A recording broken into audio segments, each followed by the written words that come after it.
विद्यार्थी मित्रांनो, आज आपण पाहणार आहोत बौद्धिक संपदेचे प्रकार, कायद्याचे स्वरूप, त्याबद्दलची कालावधी आणि उदाहरणे. हा आपला युनिट 1 मधला टॉपिक आहे, IPR कॉपीराइट. ठीक आहे, तर चालू करूया. बौद्धिक संपदेच्या प्रकारामध्ये आपल्याला इथे पाहायला मिळतील वाङ्मय कलाकृती, trademark, patents, industrial designs, GIS geographical indication, plant varieties आणि इंटिग्रेटेड सर्किट्स. ठीक आहे, एक एक करून पाहूया आपण की प्रत्येक कायद्याचे काय महत्त्व आहे. वाङ्मयी कलाकृती, कलाविषयक कलाकृती, संगीत कलाकृती, चलचित्र म्हणजे म्युझिक्स, जे काही लिटरेचर वर्क आहे त्या बौद्धिक संपदेसाठी म्हणजे इंटेलेक्च्युअल प्रॉपर्टीचे कायद्याचे संरक्षण केव्हा झाले, तर हे लक्षात ठेवा पहिल्यामध्ये की द कॉपीराइट ॲक्ट 1957 यामध्ये 2012मध्ये सुधारणा करण्यात आली आहे. आणि हा कायदा ज्या काही म्युझिकसाठी, फिल्मसाठी किंवा लिटरेचरचे जे काही कलाकृती आहेत त्यांना 60 वर्ष लेखकाच्या मृत्यूनंतर. ठीक आहे, हे लक्षात ठेवा.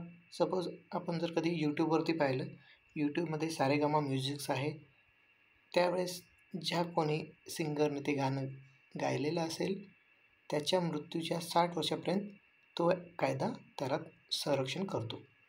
त्यामध्ये उदाहरणार्थ आपण पाहू शकतो की इथे काव्यसंग्रह, नाटक, कादंबरी, गाण्याचे CDs, डेटाबेसेस, फिल्म इत्यादी. आत्ताच 4-5 वर्षापूर्वी आपलं शिवाजी सावंतचं जे बुक आहेत, मृत्युंजय आहे, ययाती वगैरे आहेत, जे बरेचसे बुक आहेत, त्याच्यावरती कॉन्टिनेंटल पब्लिकेशन आणि दुसऱ्या एखाद्या पब्लिकेशनचं जे काही संरक्षण कायदा झाला होता त्यावरती एक केस झाली होती. ते तुम्ही एकदा सर्च करून पहा. ठीक आहे, पुढचं पाहूया आपण ट्रेडमार्क्स. ट्रेडमार्क्स चा यूज आपण पाहतो की लेजचे चिप्स आहेत किंवा पार्लेजीचं जे चित्र आहे लहान मुलीचं, किंवा बऱ्याचशा ठिकाणी आपण पाहतो की पर्क्सचं आहे पार्लेजी वगैरे. हे ट्रेडमार्क्सचं तुम्हाला सिम्बॉल दिसलं जातं. जसं कारचं सिम्बॉल आहे, BMW इथे उदाहरणात सांगितलेलं आहे. एअर इंडियाचं चिन्ह, महाराजाचं सिम्बॉल तुम्ही बऱ्याच वेळा पाहिलेलं असेल. बरेचसे आहेत की ते तुम्ही चेक करू शकता. हा कायदा तर ट्रेडमार्क्स ॲक्ट 1999, जुना ट्रेड कायदा अँड मर्केंटाईल ॲक्ट 1958, हा कायद्याचं प्रोटेक्शन आपल्याला भेटतं 10 वर्षासाठी. ठीक आहे, पुढे आपण पाहूया की पेटंट्स हा महत्त्वाचा प्रश्न येतो, बऱ्याच वेळा येतो पेटंट्सवरती. हा कायदा अंमलात आलेला आहे, द पेटंट ॲक्ट 1970.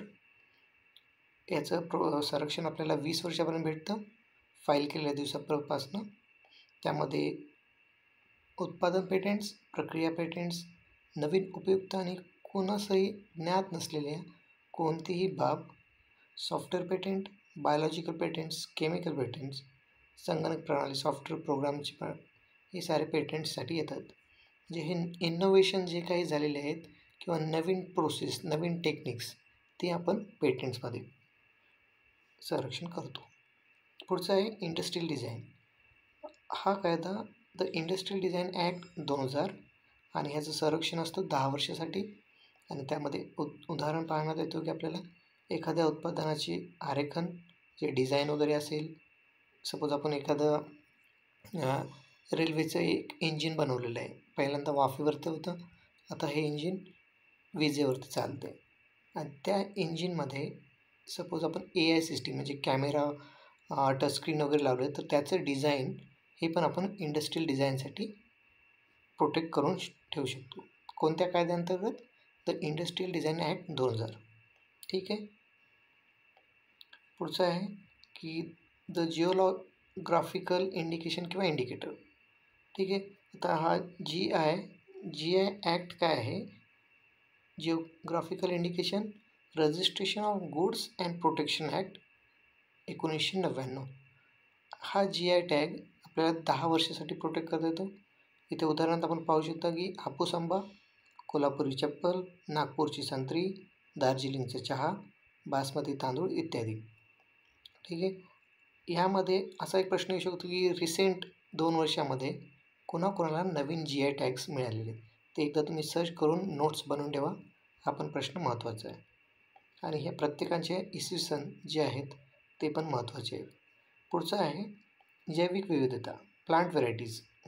आता आपण बऱ्याच वर्षापूर्वी पाहिलं असेल की ब्रिंजल कॉटन, ब्रिंजल्स किंवा cotton, BT cottons, bacillus thuringiensis cottons हे व्हरायटी आहेत. किंवा लेसची पण एक केस झालेली होती की जी लेस चिप्सची कंपनी आहे ते एका पर्टिक्युलरली रिजनमध्येच पोटॅटो म्हणजे बटाट्याची जे काही उत्पादन आहेत, व्हरायटी आहेत ते त्यांच्याकडून घ्यायचे. ठीक आहे. तर त्यासाठी त्यांनी पण एक प्रोटेक्शन केलं होतं ते 15 ते 18 वर्षे आणि नंतर ते कंटिन्यू करू शकतात. तर तो कोणता कायदा आहे? तर protection of plant varieties and farmers right act 2009. ठीक आहे. हा कशासाठी? प्लांट व्हरायटीसाठी. इथे एक उदाहरण दिलेलं आहे HMT तांदूळ संकरित पद्धतीने तयार केलेला आणि ह्याचा कायदा संरक्षण असतं 15 ते 18 वर्ष. तर पुढचा कायदा आहे the semiconductor integrated circuits layout design act 2000.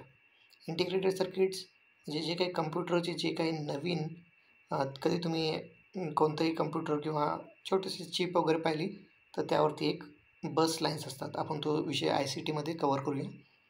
कॉपरची line असते आणि त्याच्यावरती ग्रीन कवर असतात आणि जी ती काही सेमीकंडक्टरची इंटिग्रेटेड सर्किट म्हणतो त्याची डिझाईन आणि आतमध्ये सेमीकंडक्टरचे जे ICs असतात ब्लॅक कलरच्या त्यामध्ये जे काही खूप बारीक इलेक्ट्रॉनिक्सच्या कन्सेप्टमध्ये जर विचार केला तर त्यामध्ये पण काही मॉडिफिकेशन चेंज होतात.